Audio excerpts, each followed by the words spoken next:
Let's go. We're live. We're back in action, ready to make it happen. So let's get it cracking. I don't know what I'm saying. I'll be rhyming all freaking day. So let's just go. My name is Jason Bierman, a.k.a. the Sports Prophet, a.k.a. the Smart Guy, along with my smart-ass co-host, Mr. Kenny Cope. I got a freaking bug flying around in here right now. So if you see me waving my hand all over the place. It's still alive in this cold? You still got bugs? Yeah, man. It's not that cold over here. I mean, it's cold to the Floridians. Man, I forget that you're not on the East Coast anymore. Nah, man, I'm not Northeast. Now it's Southeast. Southeast. Oh, that's right, Southeast. Yep. Philly's in the house. Can't stick around, but it's good to have you in here for a minute, Philly. What up? Good. And what up to everybody out there? The Power 32 podcast in the house. Week 15 begins tonight as our 49ers take on division rival Los Angeles Rams. Also heading into the fantasy football playoffs now. And I got to buy in one of my leagues. My other league, oh, man, I got ousted. The last week, I just didn't have enough points. It was between me and like three other people. I didn't have a good week. So you know what? I'm out there, but I got my bye, so I'm chilling. I'm waiting. And I know you're doing pretty good yourself. We don't have that bye week because we have only a 2-week playoff. But, yes, this is the last week. I clinched like 3 weeks ago. This is the last week, and I can't go up. I can't go down. So I'm just going to tank for my opponent who's dead last, and I'll give him a win. It's debatable when you want to start the fantasy playoffs. I'm thinking like starting this week, maybe a week earlier is even better while everybody's still playing like 100%. But if you only have, 2 weeks worth of playoffs, then we'll just go for it. But yeah, if you want some last minute advice, get in on the chat line, ask us a little bit, and we'll give you our best advice. We've been playing all year. We see the trends, we see the patterns. Yeah, you're talking some fantasy studs over here, baby. So let it be known. Let it be known. All right. So all that fun stuff coming along. We got our Freaky Fantasy Football Draft. We'll go over who won last week and who won the Pick'em games last week and make our picks. We're going to talk 49ers right now versus Rams. We got some other juicy stuff to get into, but we're going to try to do it all in 1 hour. Again, when our 49ers are playing on a Thursday night, which has happened now for the second time this year, we got to talk about it a little bit more. And it is not the same as when they face each other in week 3, when the Rams came back from a 10-point deficit or whatever it was. Back like, 3 months ago, Kenny? Anyway, both teams look very different right now. Yeah, we needed that win. We needed that first win. Because I knew at least that come this time of the season, the Rams were going to be rolling. And they can score. They've always been able to score. And so I knew that at the end of the season, they're going to be better than in the beginning of the season. We had to steal that game. Just like last year.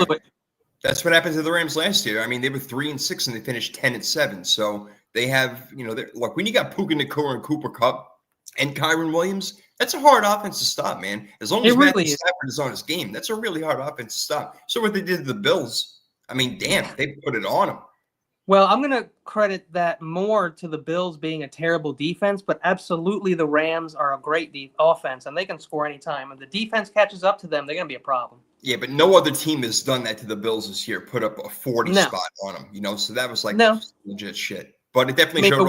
We know they can put up points, though. Like, you just named those 3 guys, and that's just those 3 guys. They got other people who can catch balls. So. Well, that's the problem. Can we outscore them? I don't know. I mean, obviously, Ayuk is not here. We're missing – look, Jawan Jennings, I love him, but he's – I don't know. Is he your strong number 2 when Debo was like a 1.5 A? It's really weird with him. He's not getting the ball a lot. He wants the ball more. George Kittle has really been the focal point in the passing game this season.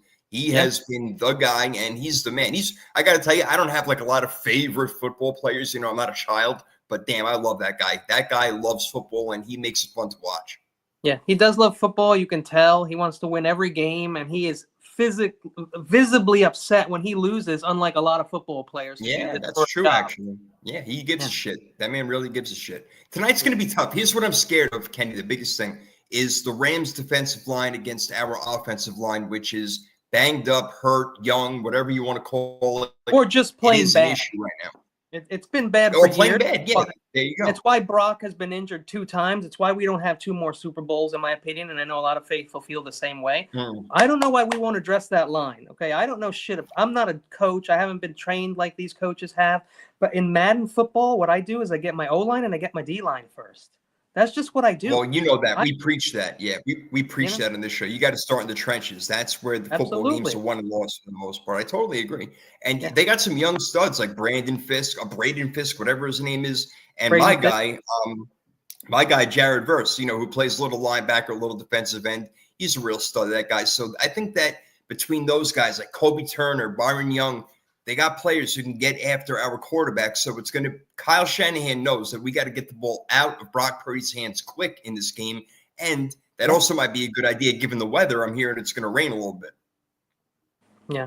And you know what? McVay knows us very well. So he's going to do what other good coaches do, is he's going to meet us at that spot, because everybody knows what we do now. Okay, we throw to a spot. And that's usually what most teams do. But we rely on this anticipation, like this anticipatory, or whatever it is, of passing, where we're going to a spot and Brock's letting that ball go before the guy makes his cut. And so teams have seen that with us, and they meet us there. They go right to the spot. They're guessing where we're going, and that's how they've been playing us on D. So I don't know if we are having a separation problem, or as I said a bunch of times this season, I think Kyle needs to start writing some new plays, dig deep. I've seen a lot of other teams making some really interesting misdirection plays and play action and shit, and we gave up on play action this year. Have we had any screens? Well, listen, I think it can't be understated how much Christian McCaffrey means to this offense. And not having him in there takes away a lot of the playbook and things that you want to do, because he's so dynamic out of the backfield. They can throw him out to wide receiver on any given play. I mean, there's so much they can do with him, and not having him in there and now having to rely on our third string running back in Isaac Orendo and him not even being fully healthy, it takes away from what they're going to do. So they become more of a straight drop back passing team. And that's not Brock Purdy's strength. His strength is in the play action game. And when there's actually a blitz coming at him, because they don't want him to get the ball, and he makes accurate passes. But what we've seen out of him this year is not what we saw out of him in his rookie season, and definitely not last year when he went for 31-12 or whatever it was. Yeah. Yeah, I mean, no quarterback does it alone. And even Mahomes, team hasn't been great this year, but he has weapons around him. They may not be weapons to every team. We may not see them as great weapons, but they know those players. They've had those players. They know the playbook. Reed is a genius. Spagnuolo's going to keep you in the game. And so Kansas City's going to be a problem, even with playing with third and fourth string players. So Kansas City, they're a different breed. They're just, we're a well-coached team. Don't get me wrong, but Andy Reid is on another level than a lot of these other coaches. Let's just not get it twisted. What he did in Philly was amazing, even though he didn't win a Super Bowl. They were now coming to Kansas City, but he did. And of course, Patrick Mahomes is God on a football field. We all know what he can do and what the Chiefs are capable of, and they keep proving it, and they have that winning DNA instilled in them. The 49ers lost that in the 90s. We haven't had that for a long time. We don't have that winning DNA anymore, because the last 3 times we've gone to the Super Bowl, we've lost them. All right, and they've all been fairly recently. I mean, 2013 against Baltimore, going back a few years against the Chiefs in 19, and then last year against the Chiefs again. So we've shown that we can get there, but we haven't been able to close it out. And is that on Kyle Shanahan? Is that on Brock Purdy? Is that on our defense? Is that because we went against Patrick Mahomes twice and he's just that damn good along with Andy Reid? There's a lot of different variables in there, but I'm getting sick and tired of sitting around. And now at 6-7 this year, Kenny, it's really tough, man. When we thought going into the season, we got this division wrapped up, no problem. Yeah. Yeah. In fact, if we don't lose to the Cards, if we don't lose to the Rams, if we don't lose to Seattle, if we just won those first matchups against our division, we would be sitting pretty right now, and we would be fine. And that's without CMC. But you brought up a great point. I mean, that is our guy. He is number one.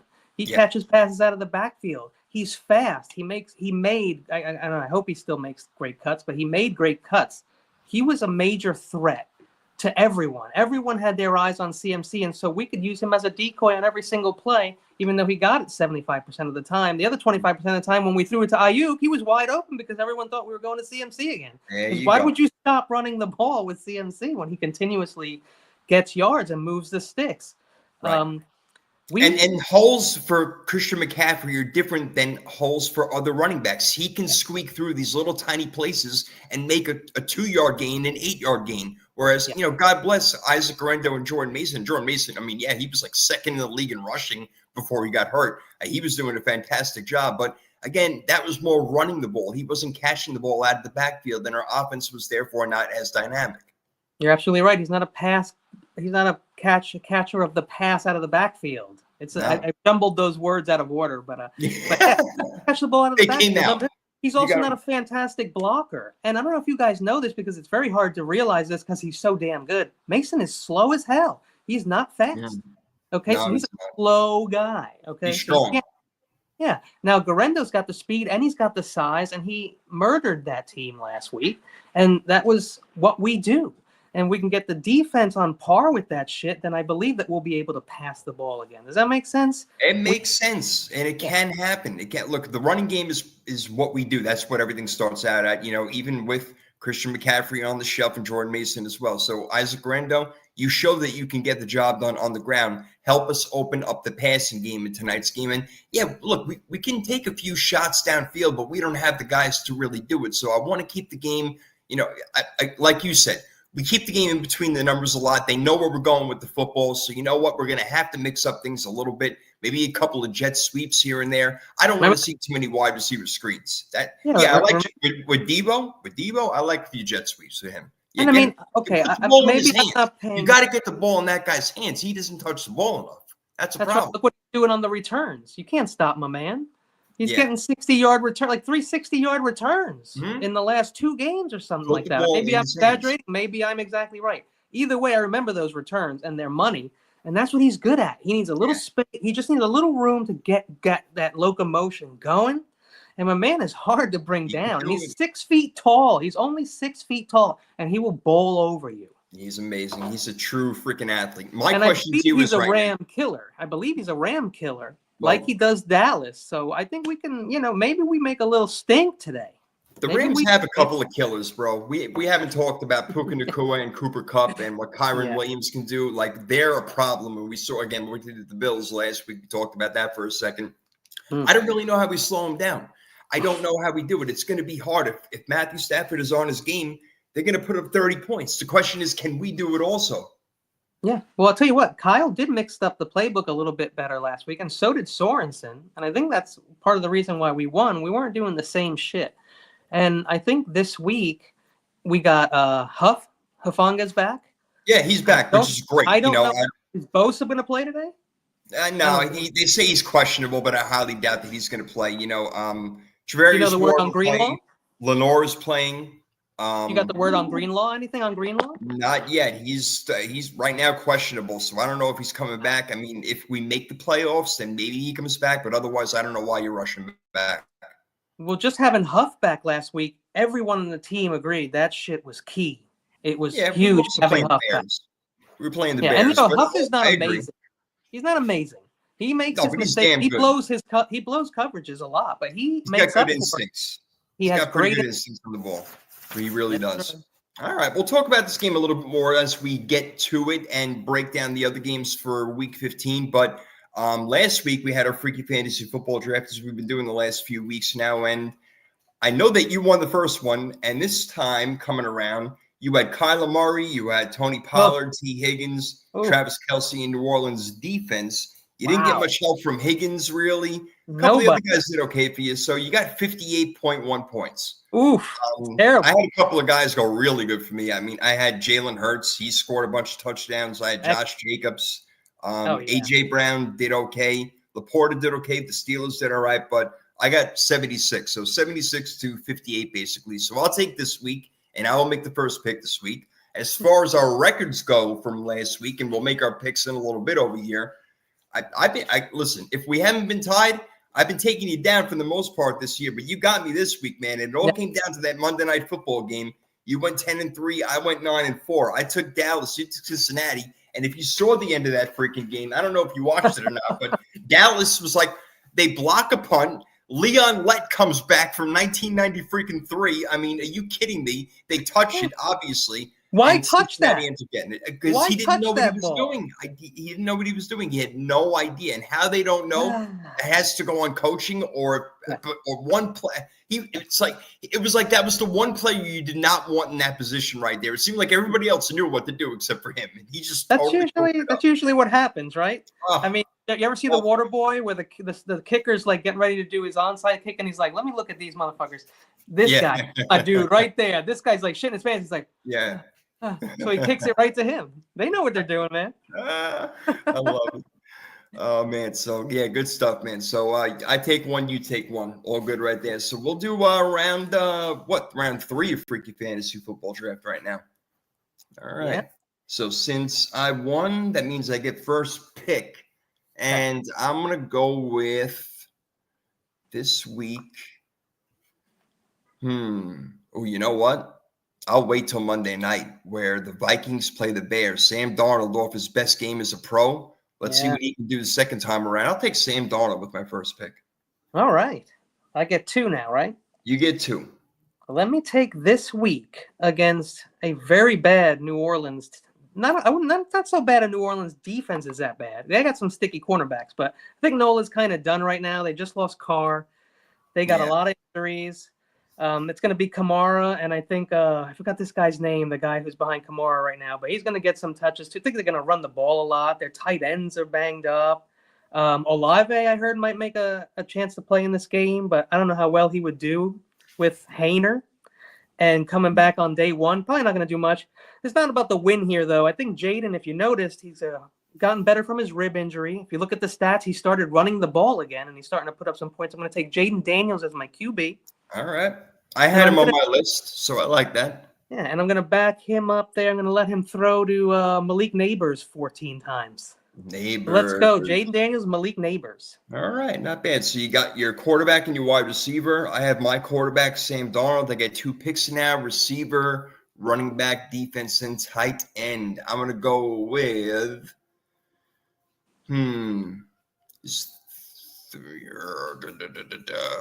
you know what? I like Joe Mixon against Miami.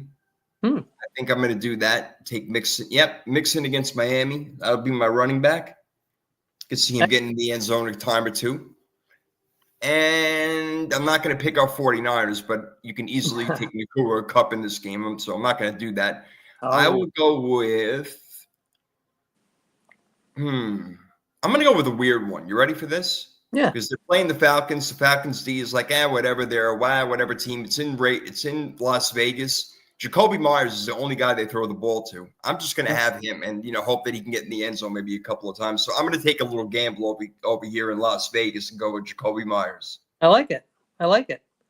Jacoby Myers is really the only guy over there that's able to do anything. That's it. They just got to get him the ball. They just announced that Sincere McCormick is going to be the lead running back, and so I signed him this week because Garendo, I don't know what's going to happen. So I wanted to be ready, and we do got to finish early so I can get to my lineup before it's too late, so I can. You're going to need to do that. Yep, I'm not missing this game. Here's is it my pick? Yep, you can go with anywhere from running back, defense, and tight end.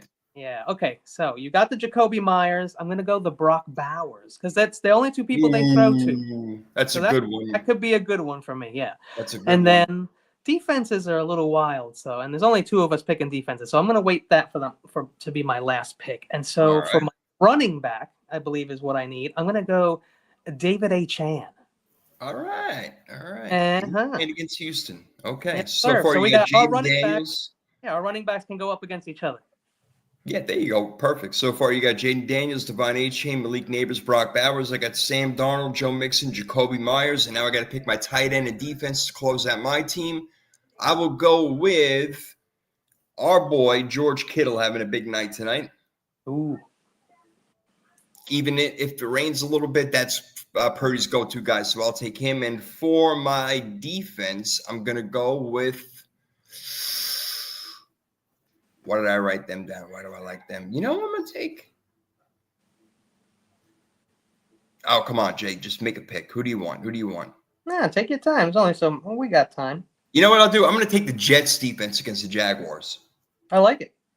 Yeah, those guys only scored 10 points last week. They won, didn't they? Didn't they beat the Jets? Yeah, they did. It's amazing the way that game. Tennessee, they couldn't put the ball in the end zone. They got down there a few times. Before you know, you look up, Mac Jones is driving them down the field. You're like, what the hell's happening right now? Yeah, Tennessee blew it, man. What the heck? Yeah, well, they suck. They're a terrible team. Badly coached team, too.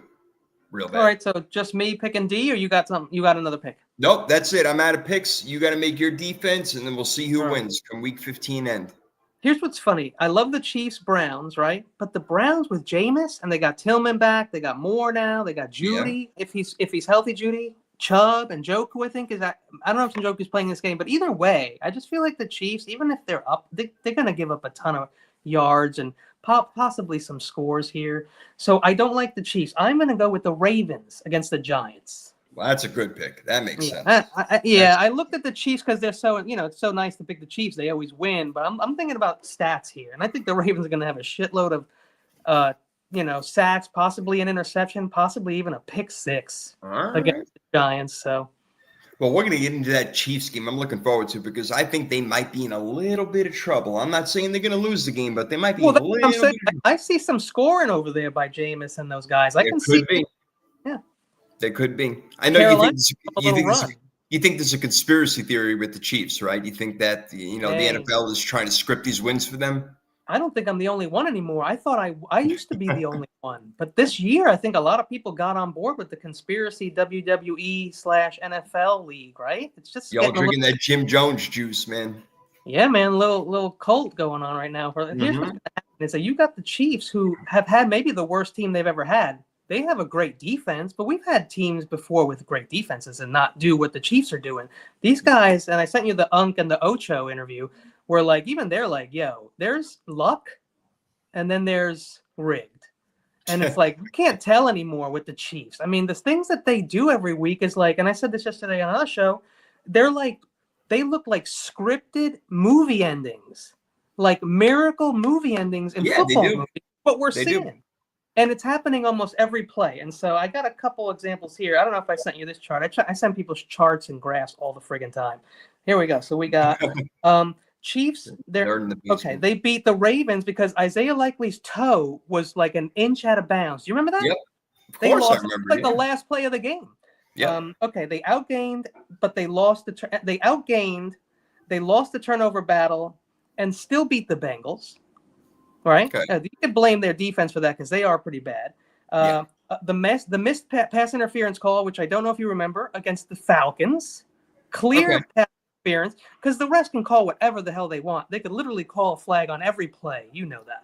Yeah, and they tend to eat them toward the end of games when it comes to plays like that, or at least they should. Sometimes I see calls and I'm like, you got to be freaking kidding me. I don't know if we talked about this last week, but you know what's great and it's really convenient is that in the last 2 minutes, the coach can't even challenge a play, right? So it's all up to the refs at that point. The last 2 minutes of the game belong to no one but the refs. It's literally in their hands. The win in overtime against Tampa. Okay, yeah, they got the ball. They went down the field and scored a touchdown. The field goal block against Denver. Field goal block against Denver. And now I think there was another game that I'm forgetting, but the last game I do remember is the doink. The doink kick. Well, the game that you're forgetting is against Las Vegas when Aiden O'Connell missed a snap and the Chiefs went on to win from there, picking it up. And, so they've had – and Carolina was a close game. Carolina was a close game. Yeah. You see, now if the NFL was scripting anything, would they really make Carolina a close game? Now you would think, the Chiefs, the big bad Chiefs come back and they beat them 50-0. You know what? I hear what you're saying, man. And obviously I don't believe it because I think that the NFL is the greatest reality TV show that there is in the world. Because all the other reality TV shows aren't reality TV. They script that shit to no freaking end. And I can go on and on. Reality TV? Yes, they script reality TV shows. They put them in certain situations and they're like, you say this, you say that. And then, you walk out at the end and, cause a big fuss about it and say a lot of F words. Like, well, I got to be honest with you. At one point, football got really boring to me and I just got sick of it. And that was actually right before, not after. It was right before Brady, not after. But then when Brady came, it was like, okay, I've watched the WWF since I was like 4 years old. I watched it before football. And so I know what they do. They take a heel. They make a heel, and they make him the champ for like 7-8 years in a row. And everyone hates it. They hate it. But they the all heel don't stay champ that much long. The heel's like the champ for like a good 6 months to a year. But it's like it's the Hulk Hogan's. It's the Hulk Hogan's who are the champs for the long time. You had Austin, right? You had Austin for but no, Austin was the anti-hero. Austin was the anti-hero.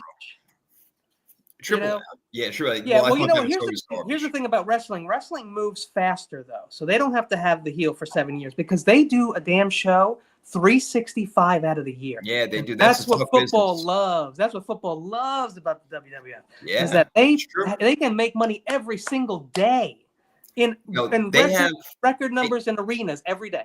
Not that we're going to sit here and talk about wrestling because we're about to make our picks, but they do have an extremely tough life. They have to travel 5 to 6 days out of the week, put on performances 5 to 6 nights out of every week. It is insane what they do to their bodies. And again, when people say wrestling is fake, they just mean that it's scripted. There's nothing fake about what these guys do to each other. They are hurt. They come home with beat, battered, and bruised, and they got to go out and do it the next day. I've seen some crazy stories and documentaries on Stone Cold and a whole bunch of other guys going back to the 80s and what they put themselves through. Their bodies literally sacrifice their bodies for, if you're lucky, 10 years, and then you'll never be the same. And what you'll do is you'll become like, if you ever saw The Wrestler, you make these appearances in these high school gyms. And you're in pain and you're swallowing painkillers to get through the show. But you got to get paid, and you sit there for 3 hours signing autographs and shit, and like that's your life. I mean, you make that choice. And real quick, we can touch on Debo. Here's a guy who I know a lot of people are giving him shit. He isn't having a great year, but he has had great years. He's getting older. He's a little guy. He's sacrificed his body for this team, so I don't want to give him too much crap. But he's been getting a lot of smoke, a lot of hate. When you play football the way he does, you're not going to have a 10-year great career. You're going to have a short, 4 to maybe 6 year span where you do a lot of great things, if that much. Exactly. And so I don't want to give the guy too much shit because he's old as far as a football wide receiver goes. And you know what he's put his body through and what he's sacrificed. And so I can't get on board with load piling on Debo like a lot of people have. I just won't do it. So. No. I don't do that. No, he's given all for this team, and I remember everything since 2019. There's your boy Sentinel. What up? What's up, Sentinel? Talking about them wrestling. Wrestling conventions are really more fundraisers for retired wrestlers. Yeah, exactly. They're fun, though. I've seen Captain Lou. I've seen Mankind. I've seen a bunch of wrestlers at places like that, so I enjoy it. But I feel bad for them. You could see it on their faces. That's freaking great, man. Doing great. And they're usually not doing that. Football players love wrestling. That is true. That is a fact. They do. I kind of idolize them. It's amazing. All right, so we talked a lot of Rams and 49ers. I think that the Niners are going to have a big problem on the offensive line. So we're going to have to get the ball out quick. Can we do it? Can we complete the passes to Kittle and Debo? Yeah, it can be done. I feel like picking against them, Kenny, so we'll win, like the reverse psychology thing. But I did. I don't see any reason why the 49ers can't pull this one out by a field goal. They should be able to score with the Rams. Now, again, the Rams have better offensive output. They have, Cooper and Puka and Kyron Williams, but the 49ers still have the guys capable enough to go and score on the Rams defense that really isn't that great. They got a couple of young guys up front, and Fisk and Verse, and we talked about them, and a few other players, don't get me wrong, and young. They can play ball. But again, when you're scheming, you're playing the right way, and I think that's what they practiced this week in a short week. I think that our coach, Kyle Shanahan, got him ready. So I'm going to take him by a field goal, 30-27. Yeah, I know this is going to sound like so disrespectful, but I think Kyle's been waiting. He's been working to win this game since before the Bears. And I know that that's very rare in football, and they'll tell you that never happens, okay? Kyle will tell you. Probably himself, so I'm probably wrong, but no, it's the person ahead of us. We have to deal with them first. But when it comes to the Rams, when it comes to this division, when it comes to McVay, I think he's been thinking about this game for weeks, and I think he might have us ready. I think Hufanga being back is very helpful. I also think that the Niners may be able to stop Kyron Williams. I have Kyron Williams on my fantasy team. I've been watching him all year, and he can be stopped. I've seen it. And we need to stop Kyron, which we have trouble doing, stopping the run. We have to make tackles today. And what we really need, more than anything else, I think you pretty much covered it, but I'm going to cover something different. We need some luck. We need a little luck. We haven't had that luck that we've had the last 4 or 5 years, or maybe not the COVID year, but the year we've had some good luck on this team. And that's what's really gotten us there. When Brock came on the scene, I mean, people pretty much all chalked it up to luck, if you remember. He was throwing interceptions, but they weren't being caught. He was throwing into – remember all that? It was a lot of luck and a lot of things swinging our way, and we've had it so bad this year that I'm hoping that this is the game where maybe we start to have some good luck and get on a good timeline. We've been on a shit timeline for a while, and you know it happens. Well, let's see. I know you know that. You know how things are just bad for like weeks, and you're like, what is going on? And it finally ends. And it's if the 49ers don't give 1,000,000,000% tonight, then they don't belong in the playoffs, because if you don't win this game, you have no shot of getting in. And that's the bottom line right there, because Stone Cold said so. Could bring it back to full wrestling. But Yeah, Pikachu. Puka Nakua. I love that Pikachu. I think I called him that a couple of times myself. That shit's funny, man. He does get hurt a lot, but man, he made one of the greatest catches I've seen all year last week. It was unbelievable. I mean, he just laid out from the sideline, one hand. I'm like, how does this guy do this shit?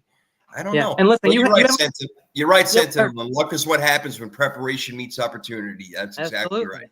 Yeah, you haven't heard me. You haven't heard me really rant about the wide receivers catching crazy catches because, okay, there are magnet gloves. We know this. It's not a secret. It's a real thing. There are magnet gloves and there are sticky gloves. I've seen the sticky gloves. They're really, really shiny. You've seen them, okay?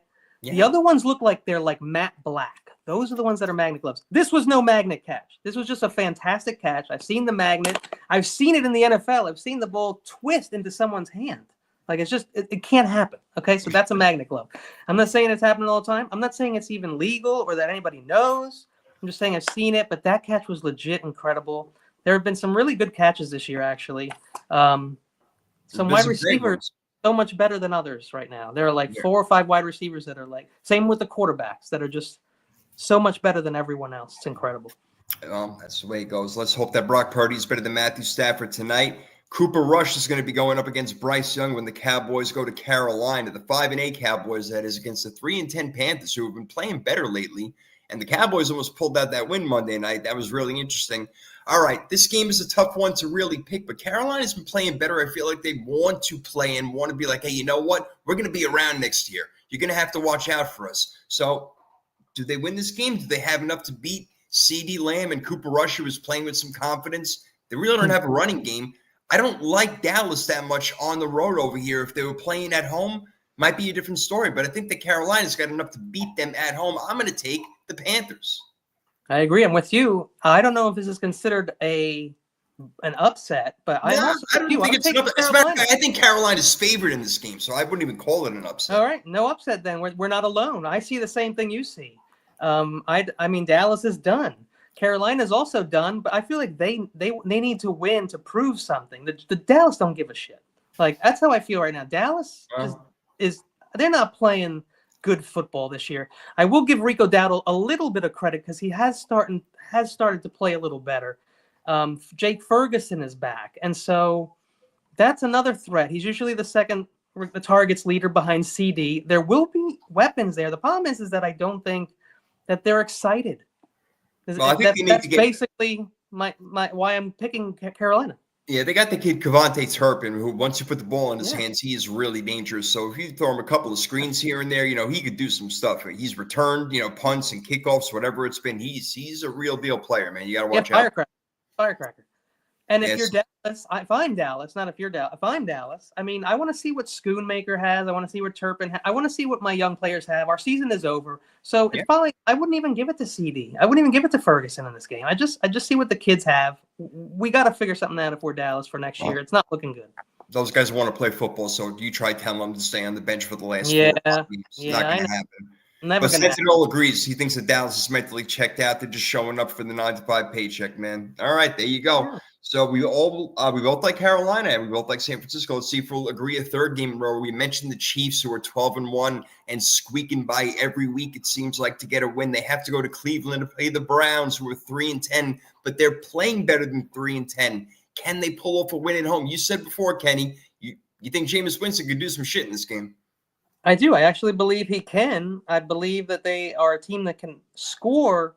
They're capable of scoring the way that the Rams are capable of scoring. And so I'm a little confused about that team because I thought that their strength was the defense. Cleveland, their strength was the defense, yes. But from year to year, things change in the NFL. It's amazing how that happens. But it's funny because I'm pretty sure they have their same DC and their same coach, which they had last year. So this has to be their third year, at least their second year together. So I don't know what is going on in Cleveland. Well, how does you explain to me how Kevin Stefanski goes from coach of the year to having a 3-10 record? And Schwartz didn't change. Did he change overnight? No, he's the same defensive coordinator who handled us very well. And last year, they were a good defense. They should have given the coach of the year to fucking Joe Flacco last year. That's the guy who saved them the seasons. Seriously. Yeah. I mean, he's as old as a coach. He's older than fucking half the coaches. So crazy. It makes you wonder, man. Like, there are good teams. We see them. We know they have good players. They're just not winning organizations. It's really weird. And when Cleveland you never said has before, been we a don't winning have that drive organization. anymore either. I would blame Jed York, and I think a lot of other faithful too. Cleveland is the dumbest organization in football. They gave Deshaun Watson guaranteed $2 billion freaking dollars. I know it's not $2 billion, $250-something million. Here, take it. We don't care that you went ahead and freaking messed around with 26 different girls. What are you kidding me? But no, most karma fans came don't around get and bit them in the freaking ass, bro. Karma bit them right in the ass. As soon as they signed Deshaun Watson, they freaking wrote their own death sentence right there. That's exactly what happened. I mean, how do you look at that contract and sign it if you're the Cleveland Browns? Don't you have lawyers?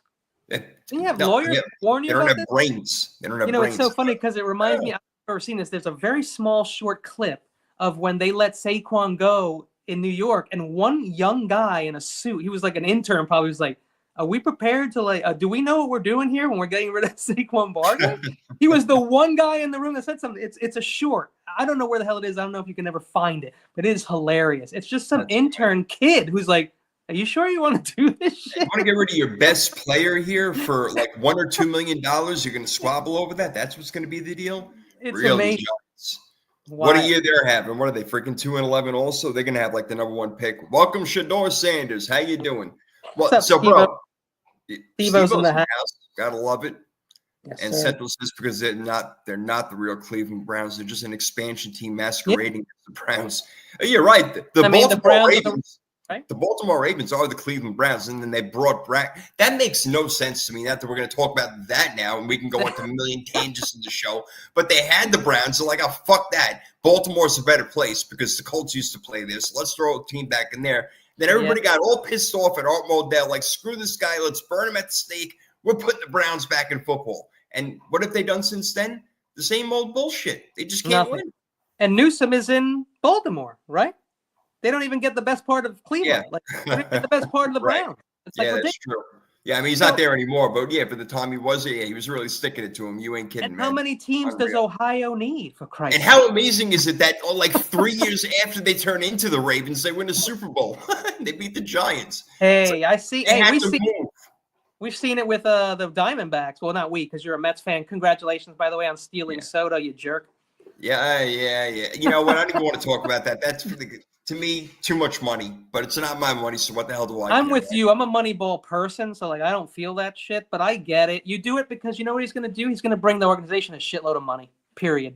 I'm sure he will. That's all it is. I'm sure he will. I just think that he's overrated, but that's another thing. I think most players are overrated, and you watch baseball, so you can have. Ryan Braun was my favorite players, and then Ryan Braun disappeared. You know what I'm saying? Like, so like it's just an overnight baseball, man. For you to be in baseball for a long time, it's another like it's a feat in itself to remain in baseball for more than like 3 to 5 years. You ain't kidding, man. Oh boy, wow, we really went off on a tangent. We were about to pick the Chiefs-Browns game, Cleveland hosting this one. Kenny, you were about to say upset or? Nah, I'm going to take the Chiefs. I have to take the Chiefs because they're the Chiefs, and whether it's rigged or not, I think they still win this game. But I do like Cleveland. I wish they were better. They should be better, and I think their offense is a threat.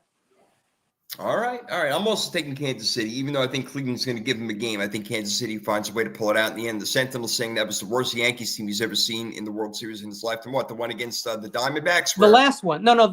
Well, maybe he means that, but I thought he meant the last one. That was pathetic. This World Series was terrible. Well, the Dodgers were bound to win the whole thing. I mean, there was like that was just a super team. It's obvious, but we didn't even show up, and that's what's sad.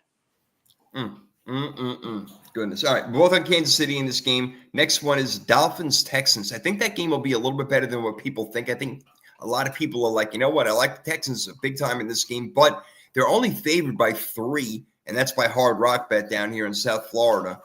But the Texans at home, Nico Collins, Joe Mixon, the Dolphins, needing a fourth quarter and an overtime to come back against the Jets last week at home. Doesn't add up to me, man. Miami's really not as good a team as they have been. Tyreek Hill is not having the year that I expected him to have, whether Tua was hurt or not.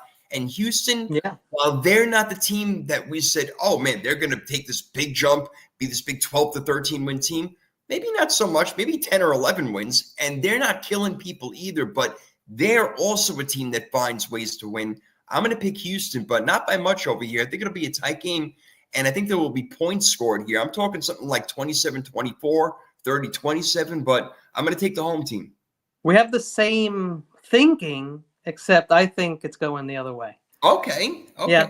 Fair enough. And and it's because we talked about it. And you just talked about it. Houston is a great team. They should be a better team. They don't really have to be where they're sitting right now. They don't have to be a great team. They're going to probably make the playoffs anyway, but they should have been way better. And I think I picked Stroud to be MVP, maybe? Maybe that was Stroud I picked. I don't know. Or Breece. Either way, that was a mistake. I think I picked Breece Hall to be Offensive Player of the Year. So I struck out on both those guys. Hey, man, I thought high on the Jets before the year started, so I'm with you. Yeah, so that's a bummer. Over Rams quarterback 0.5 rushing yards in Cleveland. Oh, yeah. Is that a free pick for underdog? It's one of those free picks where it's like Joe Burrow's half a yard rushing. See, in Florida, we can only use certain ones. Let's use like Hard Rock Bet down here. So we're like kind of that's it. I mentioned that Jets Jaguars game. I'm going to go Dolphins. So same as you. I feel the same thing. I'm just going to lean the other way. All right. Mentioned the Jets Jaguars game earlier. I'm taking the Jets in our Freaky Fantasy Football Draft. They're playing in Jacksonville, but the Jets have shown to me throughout the year, not that they can win, but that they can put points on the board. Jacksonville really struggles to do that. That's why I like the Jets in this game, and it wouldn't surprise me if they beat them by double digits. Yeah, I'm taking the Jets. Absolutely. All right. You're on the Jets as well. The Jags are a mess. The Jags need to go to London. Jags are a mess. They need to go to London and be a gimmick. Yep. New coach and maybe even a new quarterback. I don't even know about Trevor Lawrence, but that's for another show. Well, we've talked about him multiple times on different shows about how bad he is. So we've said. Mm-hmm. Talk about regression, man. Damn. Commanders and Saints. Okay, the game is in New Orleans. The Commanders are 8-5. The Saints are 5-8. What say you, Kenny? I'm sorry. I'm sorry. I was reading something. Please. I'm just asking who you think is going to win the game. The 8-5 Commanders or the 5-8 Saints in New Orleans? I'm going Commanders on this one for sure. Nola's just too beat up, and they're just like, they're so close. They're like us. I'm going to compare them to us. They're beat up. They got a lot of injuries. They're just not clicking this year. Like I said, I like the cornerbacks there.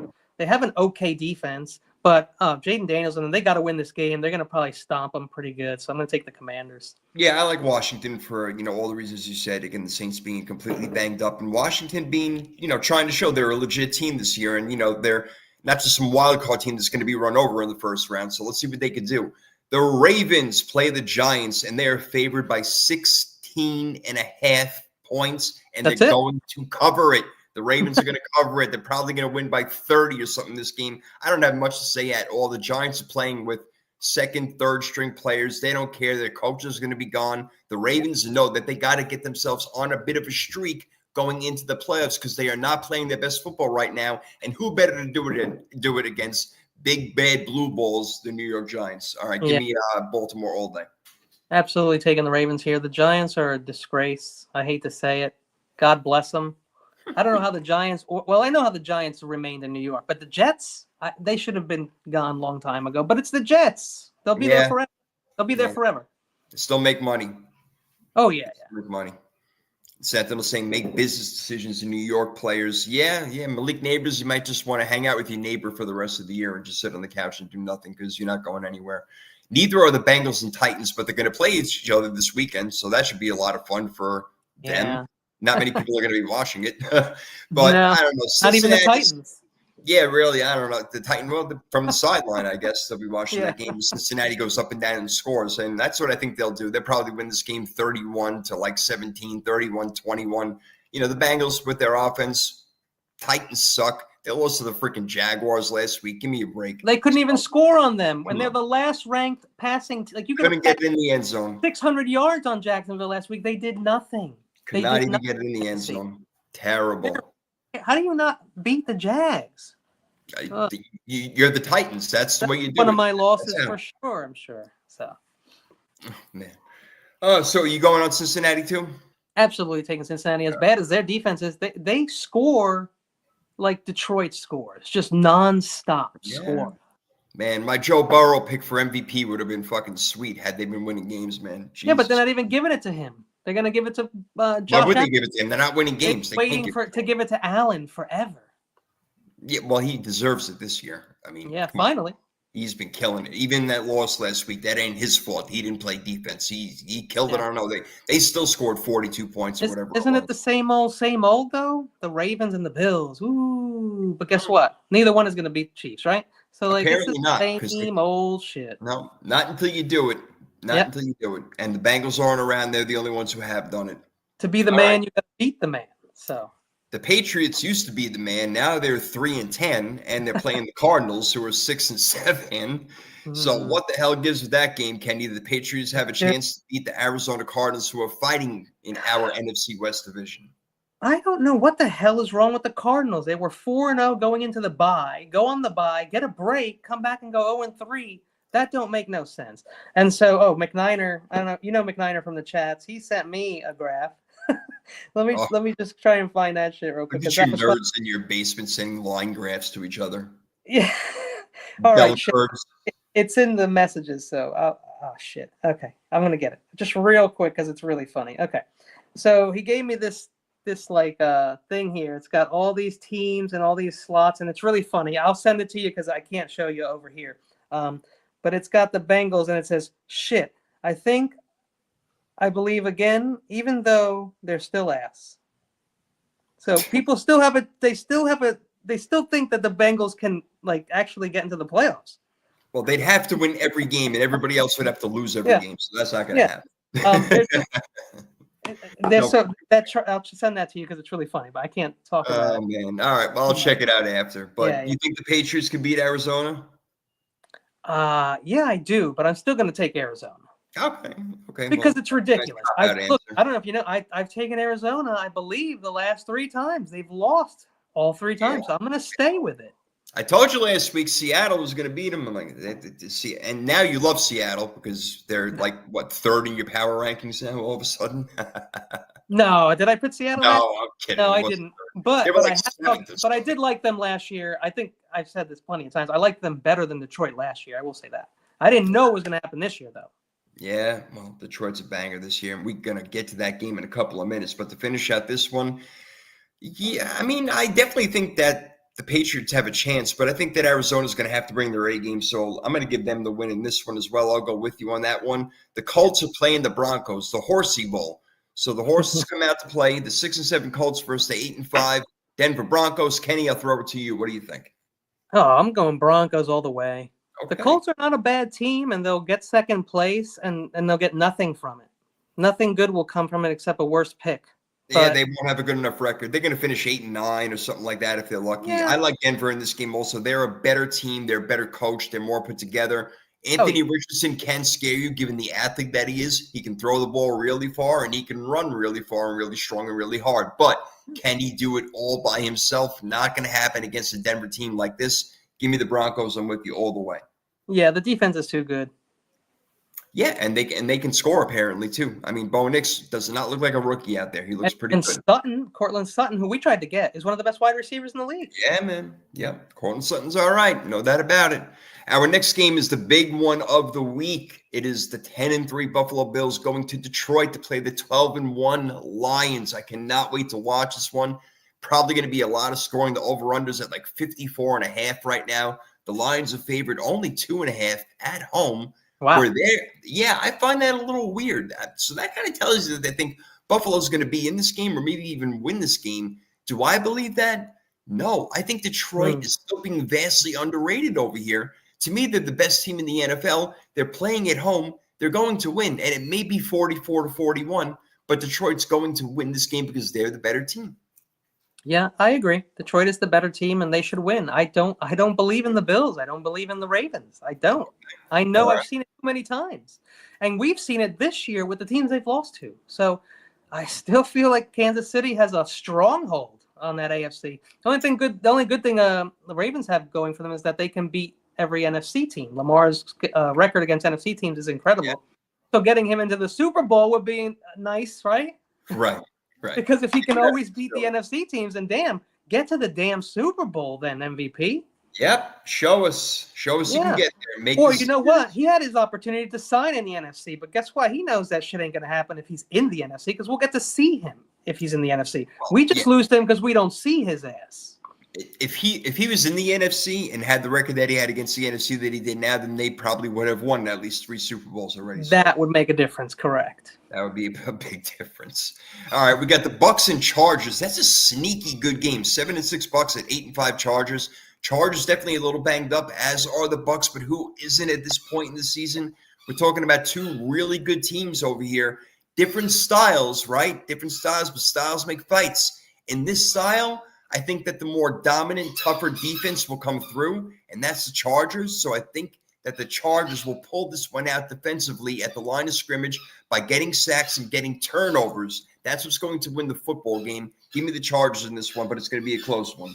Okay, see, this is where it's tough for me, and I've said all year about the Chargers being bad against the bad teams and being very, very, very, very, very, very, very good against the bad teams and terrible against the good teams. Now, terrible is a stretch, but when I say terrible, I mean they just don't put up the sacks. They don't get interceptions. They don't shine defensively when it's a good team. So my problem is I don't know if the Bucs are a good team. They got a banged up Evans. They got a banged up Bucky Irving. Baker's great, but he throws his interceptions. The D's been great, but they've been beaten a lot of times. But the good thing is they want to win that division, and Atlanta's got an easy win this week, so they have to win this week. And I'm going to take the Bucs because they have to absolutely win, or else the Falcons are going to beat the Raiders very likely. We didn't get to that game, but I'm pretty sure that seems like that game. And so they got to win. And so I'm going to go with Tampa. I'm going to say that Evans plays even though he's hurt.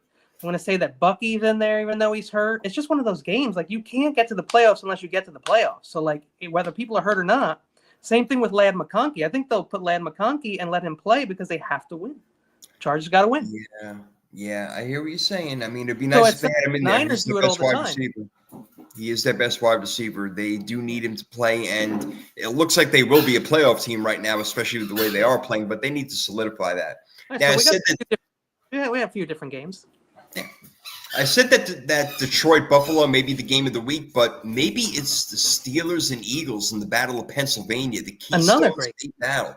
10-3 Steelers at 11-2 Eagles, man. And again, you talk about styles making fights. I don't see the Eagles going up and down the field in this Pittsburgh Steelers defense. I see the Steelers ready to fight. Yeah, I don't think Saquon is going to have a big day. I don't think A.J. Brown is going to have a big day. I think Jalen Hurts is going to go nowhere rushing the ball, maybe 20 yards tops. Yeah, I think the Steelers defense is ready for this game, and I don't know how they do it, and I watch their games. They win. I don't know how they win, but I know. win games. It is the weirdest thing to me. I'm watching it. I'm looking at every play, and all of a sudden they score a touchdown. And I'm like, wait a second. How'd they do that? They were just at the 50-yard line 2 seconds ago. It boggles my mind, but Pittsburgh has got this in them. They got a head coach who they love, and he knows what he's doing, and he's a champion, and he's got championship DNA in him. I hate using that term sometimes. So, you know what? Give me Pittsburgh, if you want to call it on the road. I know it's across the way in Pennsylvania. It's a home game. It's a home game. But I'm going to take Pittsburgh, man. I like the way the Steelers are playing ball. Don't get me wrong. I had Philly in the Super Bowl, but I think that every team can have a hiccup now and then, and I think that Pittsburgh gets the best of them. Yeah, no, I'm with you, but I'm not picking them. You know what? I've clinched, and this week means nothing to me fantasy wise, but I am starting the Eagles defense with no fear. Wow. They're disgusting. Their defense is disgusting. Russ is a joke. I'm standing by that. Russ is a mess. He will shine on these games, and then he'll let you down in other games. That guy is their quarterback if they go to the Super Bowl, okay? Now, you were saying before how they find ways to win. So does Kansas City. So I'd love to see them face off in the playoffs. That would be magic. Mm-hmm. Okay, so that would be interesting. But as I said, the Eagles D, for me, nasty. Steelers D, also good. Also good. I don't want to say nasty. I want to say like 1 or 2 players on their team is nasty. I feel like all the Eagles are nasty. And they got the cornerbacks working. They got the safeties look good. The line is nasty. And they put up a ton of points. So I find like they're just hard to – I'm saying that because of Russ, Philly wins this game. There he is. Yo, Spongy, you want to say something about the Eagle game? Or that's what we're talking about. Oh, I took your Philly Eagles.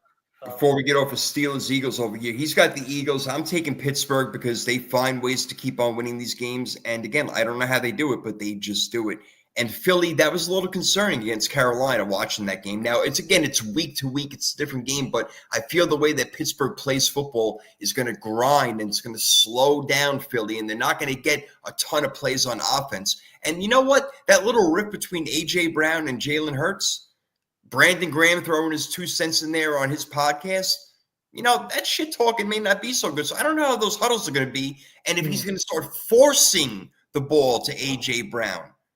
Forcing the ball as opposed to throwing it to him when he's open.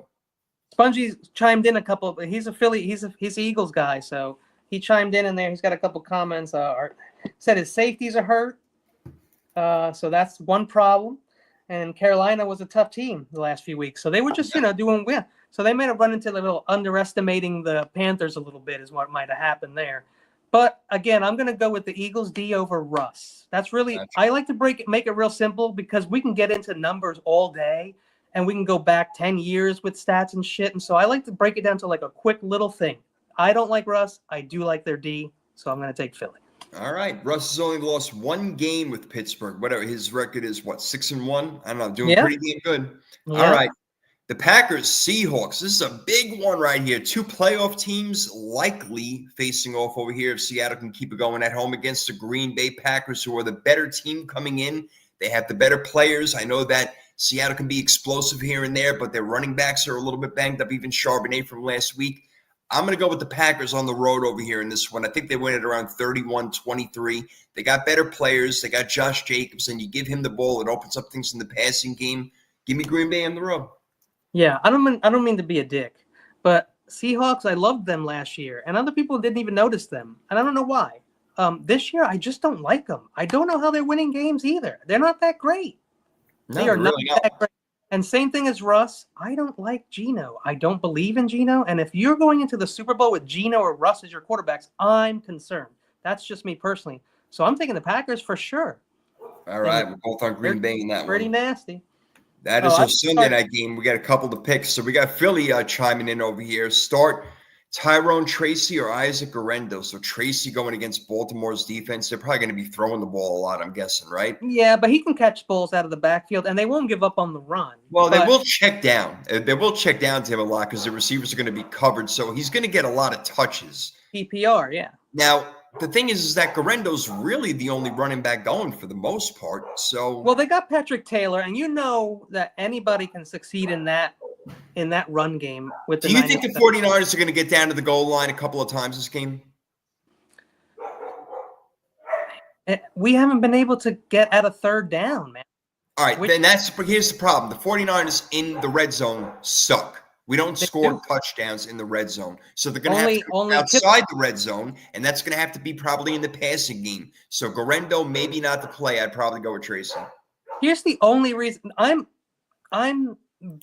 I said, I don't want to think about the numbers too much or the matchup or what everybody's saying too much. What I want to look at right here is that Guerendo had a short week and he was hurt. I'm going 100% Tracy no matter what. But that's just me because I can't have a guy go out there. I can't start a guy and him give me 2.8 points because he left in the first quarter. Can't do that. And so Tracy, whether down by 20 or not, Tyrone Tracy will get touches. He will get that ball. Touches. So that usually will equate to some sort of points. We'll see who's going to score points for the Bears when they go against the Vikings out of one of 2 Monday Night Football games.